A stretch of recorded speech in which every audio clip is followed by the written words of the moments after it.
guys, it's Emma here. So today I'm going to be telling you about if it's cheaper to live on a narrowboat or live in a house. But let's go.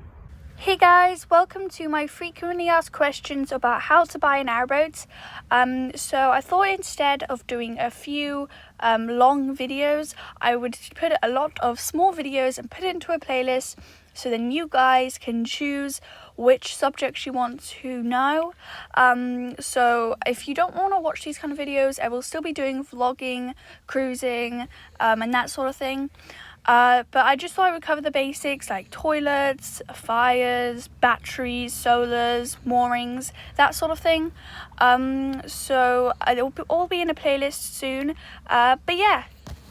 So is it cheaper to live on a boat or in a house? It all depends on where you come from.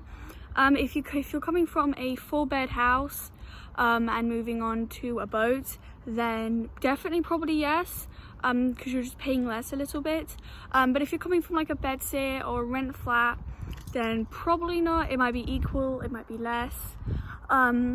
Especially in the London sort of Bath areas, those can be very expensive for like people to live there. But it's really cheap. It's pretty reasonably cheap to live in a boat. It all depends also if you want a mooring. Moorings can obviously run up a bit extra costs, because it always depends on what sort of mooring you have. If it's in a nice area, it will probably be quite expensive. Obviously not as expensive as a house that you would get right next to a canal, but it would still be reasonably expensive and it would still affect your costs a little bit. So if you have a mooring, you will have to pay obviously the mooring fee, your CRT license, and a council tax. But if you continuously cruise, all you have to do is pay your license. So that's why we continuously cruise for the costs, and as well we just want to see the different canals and stuff.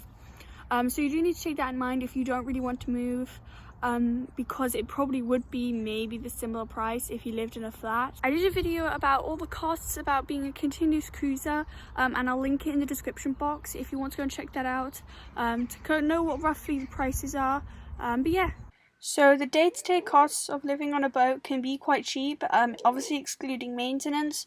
So if you had something like fancy, like a button to automatically have hot water, that would obviously cost more money than if you just relied on solar or your engine. The same with central heating. If you wanted a radiator, you would need to buy a diesel, but if you had just a fire, then you would only have to buy the coal and the kindling, which would be cheaper than having to pay for diesel a lot. If you cut back on your electrical items, like obviously we have a few techie things for my YouTube, but we don't have like a TV. We have like laptops, which don't take as much energy obviously.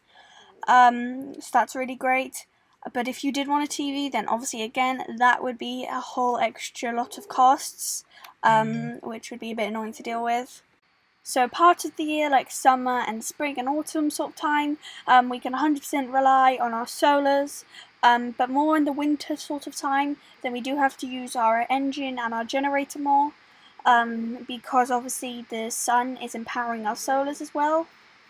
And obviously we have a smaller boat, or just we don't live in a big house, so it's much cheaper to heat it up because our boat's quite small and the fire is in the areas that we need it to be warm, so our boat's generally pretty warm, which is really great. So I feel like one of the costs that we keep down pretty low is holidays, because obviously we can travel around the whole country and bring all our things with us, but instead if you lived in a house, you would have to pack bags, it would be expensive and everything like that.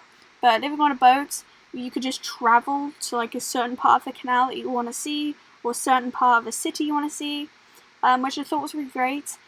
So that's definitely one cost that we'll keep down. So obviously I want to kind of go to college in a few years, so the great thing about living on a boat is we can go to high price areas and more there. So like say like Oxford for example, living in a house next to a canal would cost millions, but we could just moor there. Sure, the moorings would probably be a little expensive, but we could also just continuously cruise around the moorings. So definitely you get to just go to these high price areas for really cheap, because if you lived in a house, then you would have to pay a lot of money just to go there and like live there, even for a few months. So that's what's really great about the boat. So probably the most expensive and unpredictable cost on the boat is maintenance. You'll never know what could go wrong. Like for example, we have a reasonably old boat with a reasonably old engine, so things have gone wrong before, as if you've probably seen some of my videos. Like we've broken down, we need things changed. So that's probably one of the most expensive costs you could have on the boat.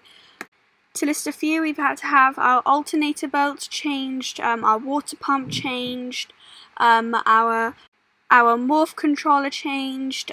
We've had to have like a whole gearbox changed as well. So the maintenance side of a boat can be very unpredictable. So you'd probably want to set some money aside for maintenance, so you don't break down a lot. So some important things you'll have to get checked is like getting your blacking done every 2 to 3 years, and getting your engine serviced to make sure the engine doesn't blow up on you.